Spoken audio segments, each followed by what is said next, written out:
Bonjour à tous, bienvenue sur cette nouvelle vidéo, 6e vidéo de notre aventure en Indonésie. On a quitté Bandung hier pour rejoindre la ville de Semarang. On est arrivé hier à Semarang, la ville, pour l'instant, l'aperçu qu'on en a, super belle. Mais alors, quel périple hier, puisqu'on avait un train à 16h50, donc on a passé l'après-midi hier à Bandung dans un Starbucks. On en a profité pour travailler et ensuite on s'est rendu à la gare pour 7 heures de train. Le trajet, que ce soit du côté droit ou du côté gauche, c'était magnifique. Ouais. Au début, des villages, des villes partout, des habitations partout. Il faut savoir que l'Indonésie, c'est le 4e pays le plus peuplé au monde après la Chine, l'Inde et les États-Unis. Ça se ressent dans les villes. Ça se ressent, il y a vraiment des gens partout, des maisons partout. Mais au-delà des villages, on a aussi vu des paysages magnifiques. Il y avait des rizières partout. Des rizières en terrasse. Des rizières en terrasse. On a vu à Bali, du coup, c'est magnifique. Des montagnes. On est en plus parti à 16h50, donc vu que le soleil se couche 1 heure plus tard, on a vu le coucher de soleil sur notre gauche qui était magnifique, des couleurs dans le ciel incroyables. Et après, il a fait nuit, donc on a passé la majeure partie du trajet dans la nuit. Mais ce qui était drôle aussi, c'est qu'en fait, on a commencé par monter vers le nord pendant 1 heure, 1 heure et demie. Et ensuite, le train est reparti dans l'autre sens. Donc en fait, tout le monde s'est levé, tout le monde s'est agité, on se demandait ce qui se passait. Et en fait, là, à ce moment-là, tout le monde a tourné les sièges du train et on est reparti dans l'autre sens. Il faut savoir aussi qu'il n'y avait plus de place du tout. On a pris le train à la dernière minute et donc on était dans la classe business, j'ai l'impression. Oui. Le train était tout confort, c'était parfait. Du coup, on est arrivé hier soir à Semarang aux alentours de minuit. Le temps de rejoindre l'hôtel, de faire le check-in. On est arrivé à minuit et demi dans notre chambre. L'hôtel est super beau, super moderne, super classe. On vous montre les images qu'on a tournées de la chambre quand on est arrivé hier. On vient d'arriver dans la chambre, voici la salle de bain. On a une bonne douche séparée du lavabo et des toilettes, ça fait plaisir. On a le sèche-cheveux ici, on a aussi un petit rangement ici derrière le miroir avec le petit kit dentaire, les brosses à dents, ça fait plaisir. Et la chambre est super belle aussi. On a le lit, la télé, les tables de chevet, le petit espace rangement pour mettre les sacs à dos. C'est parfait. Ce qui est cool, c'est que notre hôtel est super bien placé. On est en plein centre-ville et surtout juste à côté, mais vraiment collé, on a un énorme centre commercial, vraiment très moderne, très joli. Énormément de boutiques à l'intérieur, de boutiques très classe. Et au 2e étage de ce centre commercial, on a un énorme food court. Et vraiment, il y a de tout. Il y a des stands de nourriture japonaise, chinoise, taïwanaise, indonésienne. Il y a vraiment tout ce qu'il faut à manger. Et on s'est posé dans un stand de nourriture indonésienne. Forcément, on a pris un très bon plat. On vous montre les images. Pour le plat de ce midi, on est parti sur un plat emblématique de l'Indonésie, un plat qui est généralement servi lors de grandes occasions, lors de fêtes, lors de cérémonies, c'est le nasi kuning. Le nasi kuning, sa particularité, c'est ce riz en forme de cône, c'est du riz jaune, c'est du riz cuit dans du lait de coco et du curcuma. Et on a plein de petits accompagnements à côté. Là, on a de l'omelette, on a également des petites chips. Là, on a du bœuf, là, on a du poulet frit à la javanaise. On a du sambal aussi. Normalement, il était dans le plat, on a demandé de le mettre à côté parce que le sambal, il est très pimenté. Donc, on a fait attention. Ici, on a nos lemon tea, comme d'habitude, l'été au citron. Je sens qu'on va se régaler. Bon appétit. C'était super bon et surtout pas cher du tout. Ouais, on s'est régalé. D'ailleurs, j'ai dit que c'était du poulet frit à la javanaise, mais il n'y avait pas de poulet, c'était au bœuf. Et c'était une petite pomme de terre caramélisée en fait qu'on avait, c'était super bon. Et donc l'hôtel est juste à côté de ce centre commercial, mais aussi notre hôtel nous offre une super belle vue. En fait, on a une terrasse dans l'hôtel qui nous montre l'ancien siège de la compagnie néerlandaise des Indes orientales qui est juste derrière nous. On y est et juste en face de ce bâtiment, on a ici un monument pour l'indépendance de l'Indonésie. Donc c'est toujours un petit peu comme ça dans les villes indonésiennes. On a les bâtiments coloniaux, architecture néerlandaise et souvent à côté des monuments pour fêter l'indépendance de l'Indonésie. Donc première journée à Semarang, pas mal de choses à faire. On en a un super bel aperçu là, il fait beau. Presque trop chaud, voilà, 31 il fait degrés. Beaucoup plus chaud que la ville précédente et ça refait un peu comme Jakarta finalement. Ouais, 31 degrés, ressenti 36. Donc il fait très chaud, mais la ville a l'air verte, la ville a l'air sympa. Ce qu'on a de prévu aujourd'hui, là juste en face de ce monument et de ce bâtiment colonial, on a une église juste derrière, une cathédrale. Une cathédrale, je pense, qui a été construite au temps des Néerlandais. On visite cette cathédrale parce qu'elle est juste à côté, mais juste après, on a une visite très très cool de prévu. Il y a un village coloré magnifique dans la ville. On a vu des images, on vous montre ça tout de suite. À tout à l'heure.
Le village coloré était magnifique et il est perché dans les montagnes, donc il faut marcher pas mal de marches, monter pas mal de marches. C'est ce qu'adore Marion. Voilà, j'adore ça, mais beaucoup plus compliqué qu'à Taïwan quand même. Avec cette chaleur-là, c'est fatigant. Il fait très très chaud et en fait ce village, c'est pas une attraction touristique, c'est un vrai village où les gens habitent et on passe dans les rues, on passe devant les maisons et les gens sont très sympas, très accueillants très et nous disent bonjour. Apparemment c'est quand même un lieu où les touristes indonésiens viennent quand même parce que c'est super beau, donc ils sont habitués à voir des touristes, mais pas forcément des touristes occidentaux. Et c'est vrai qu'on passait dans les rues, les gens nous étaient très souriants. On voyait les enfants, donc ça c'est trop mignon. Et beaucoup d'enfants de loin.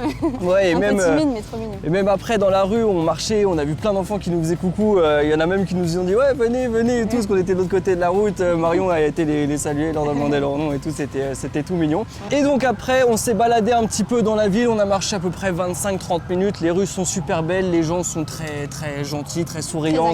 C'est vraiment une vraie découverte là, le peuple indonésien sur l'île de Java, les gens sont hyper sympas. Et donc là on s'est rendu dans le complexe de temple de Sampukong. C'est un complexe de temples chinois, à l'architecture donc chinoise mais aussi javanaise, et en fait on est dans le plus vieux temple chinois de Semarang. Il a été établi par cette personne, Cheng He, qu'on a ici en statue et qui est un chinois musulman explorateur et qui a construit ce temple au 15e siècle à Semarang. C'était une exploration qu'il faisait parce qu'il a exploré énormément de pays en Asie, cet explorateur chinois, et il s'était arrêté ici en Indonésie pour construire donc ce temple.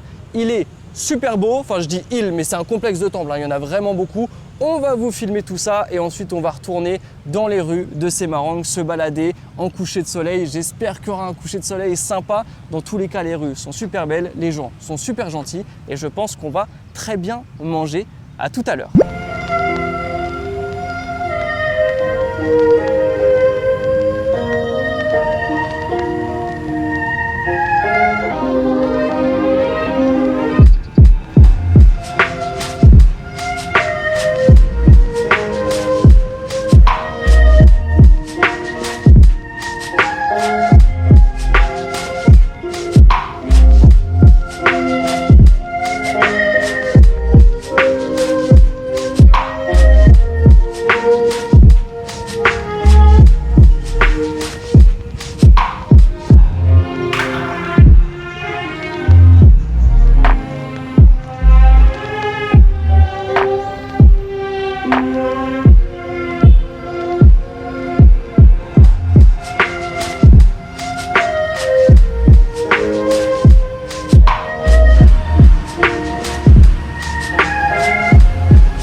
C'est parti pour le repas du soir. On est revenu dans le centre commercial où on était ce midi dans le food court et il y a beaucoup plus de monde que ce midi. Effectivement, c'est la nuit, rupture du jeûne et il y a du monde.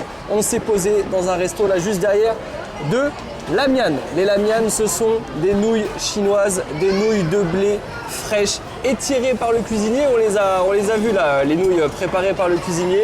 Et pour ma part, je me suis pris des lamian au ayam goreng. Ayam goreng, c'est poulet frit. Donc voilà mon plat. J'ai le petit bouillon à côté. Marion, elle s'est pris des lamian poulet curry avec une belle petite sauce qui donne bien envie. Peut-être piquante par contre. Ouais, c'était écrit que c'était spicy, on verra ce que ça donne. On a les lemon tea comme d'habitude. Et moi avec mon plat, j'avais un petit thé gratuit en plus. Donc j'ai le lemon tea à droite et un thé à gauche. Je sais pas ce que c'est vraiment le goût, on verra bien. Bref, bon appétit. Les lamian étaient excellentes, mais on a très vite échangé de plats. C'était trop piquant pour moi. Trop épicé pour Marion, on a changé dès le début, du coup j'ai la bouche en feu, mais c'était excellent. C'était bon quand même toi? Oui, très bon. J'étais bien content d'avoir le petit thé en plus, il m'a bien servi pour me rafraîchir. Et ensuite on est resté dans le centre commercial pour aller dans le grand, il y a un grand supermarché, à l'intérieur. Le centre commercial est vraiment immense, ouais, on s'est pris des petits trucs à grignoter pour ce soir. Et on s'est baladé un petit peu là autour de l'hôtel parce que vraiment notre hôtel est juste à côté du centre commercial. La ville est super cool, franchement l'aperçu qu'on en a aujourd'hui, très sympa. Les temples chinois qu'on a fait étaient très cool. Il y avait pas mal d'explications de l'histoire justement de Cheng He, la personne qui est donc en statue dans ce complexe de temples, et c'était très intéressant de revenir sur cette histoire. Tellement de choses à apprendre sur l'histoire de l'Indonésie et ses influences chinoises. En tout cas, on a apprécié. Demain, nouvelle journée à Semarang parce qu'il y a encore des choses à voir ici. Donc, pour ceux qui ne sont pas encore abonnés, il est encore temps de le faire. Il suffit de cliquer sur le bouton s'abonner. Ça ne vous coûte rien et nous, ça nous soutient énormément. Pareil, pour les likes, si vous avez apprécié cette vidéo, mettez un like sur cette vidéo. Pareil, pour les commentaires, vous le savez maintenant, non seulement vos commentaires nous font plaisir, mais en plus de ça, ils permettent de mettre les vidéos en avant. Donc merci à tous ceux qui nous soutiennent. On se retrouve très vite pour une prochaine vidéo en Indonésie. À la prochaine.